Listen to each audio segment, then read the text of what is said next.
A family in Michigan is relieved in a heartbreaking situation after a judge honored their request to stop a loved one's organs from being donated against her wishes.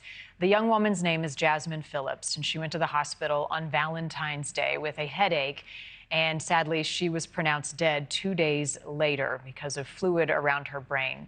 Phillips had initially volunteered to be an organ donor, though her family says she later changed her mind and she had planned to change her donor status. But she passed away before she was able to do so. Michigan's organ and tissue donor program, Gift of Life, claimed Phillips' family could not reverse that decision, setting up a legal battle at a really difficult time. Tuesday's ruling, Gift of Life, says it respects the court's decision and does not plan to appeal. Joining us now is Jasmine's mother and stepfather, Kamika and Dwayne, as well as the family's attorney, Michael Oakes. I can't even begin to wrap my mind around the heartbreak that no one prepares for, and then have to deal with this on top of it. So thank you to each of you for being with us this morning. I'd like to start, Mom, with you, Kamika, and tell me about Jasmine and what the current situation looks like. As we left the courthouse, we were overjoyed. We couldn't have thanked the community, the judge, Michael Oakes, just everybody who's been watching our stories. There's not enough words to just express thank you. Upon us leaving, we received a phone call that Gift of Life, since they did not win the case, were no longer going to care for her organs.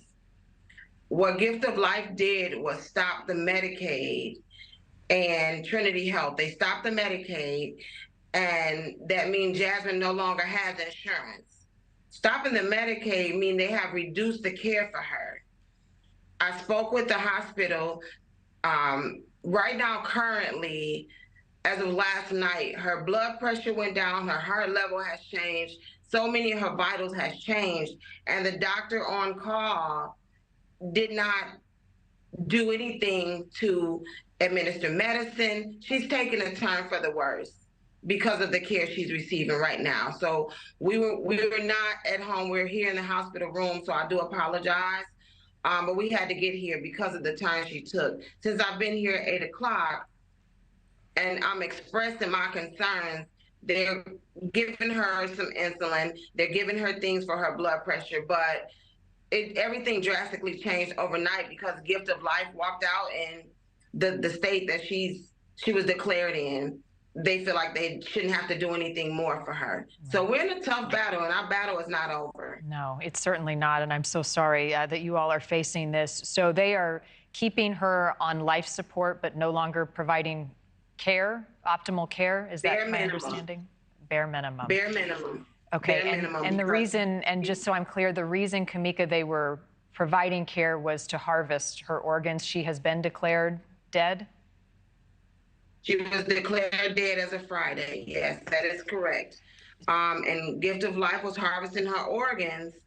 And when Gift of Life walked out, the care that they was giving her, that walked out the door too. And so when she walked into Trinity Health, she walked in with Medicaid. They shut her Medicaid off and refused to turn it back on because she was declared brain dead. So we're fighting for them to give her life. Give her some life in her. Don't give up because of her insurance or because of her declaration. From the beginning, they never administered the proper care for her. Yeah. And that's from the very beginning when she walked into the hospital. So we're still in the fight. It's not over. Yeah, I understand that from a mom to a mom. Let me bring you in here for a moment, Michael. The legal argument, many question our own driver's license and our desire to be an organ donor. What was the legal argument in this case? And if you change your mind, what rights does your family have on your behalf? Thing is, your family has no rights on your behalf. So what our legal argument here was that Ms. Phillips herself revoked the gift.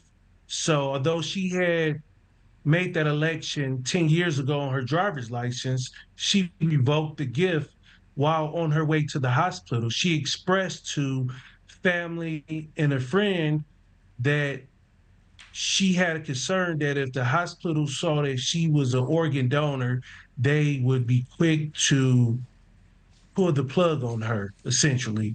So, and again, essentially, that is what happened here. And that's what the family concern is, that their daughter came into the hospital with a headache on February the 14th. And on the 16th, you being the hospital, stated she did not have brain activity. So you declared her dead. Thank you for watching. Go to newsnationnow.com to find News Nation on your television provider. And don't forget to click the red subscribe button below to get more of News Nation's fact-driven, unbiased coverage.